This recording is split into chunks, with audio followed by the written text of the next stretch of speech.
Chia seed का सब्जा यामध्ये नेहमी बऱ्याच बायकांची बऱ्याचदा गफलत होते. चला तेवढं एक जे आहे ना ते क्लिअर करते आज. ही जी दिसते आहे ही चिया सीड आहे ब्राऊन कलरची आणि हा काळा शार दिसतो ना तो आहे सब्जा.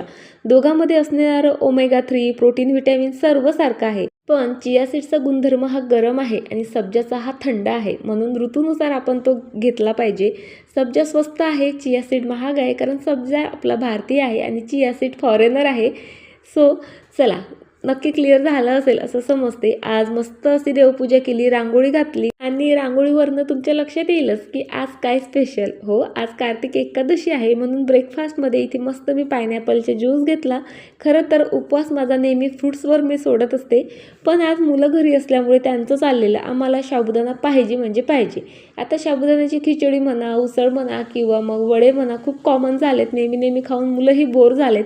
म्हणून आज काय केलं ना, साबुदाण्यामध्ये मस्त मिरची आणि अद्रक बारीक करून टाकलं, त्यामध्ये छान मीठ टाकलं आणि 3 आलू कुस्करून टाकून डो तयार केला. छोटे छोटे गोळे घेऊन पराठे थापून जे आहे मस्त खरपूस भाजून घेतले. खरं तर काही नवीन नव्हतं, पण मुलांसाठी ते भरपूर नवीन असल्यामुळे मुलं भरपूर खुश झालीत. त्यानंतर पिऊचा अभ्यास घेतला. मैत्रीण आली होती, तिला हवे होते प्लांट्स, पण प्लांटरसहित प्लांट मिळाल्यामुळे तीही खूप आनंदित झाली. आणि उपवास नसणाऱ्यांसाठी आज मस्त असा भाकरीचा बेत होता.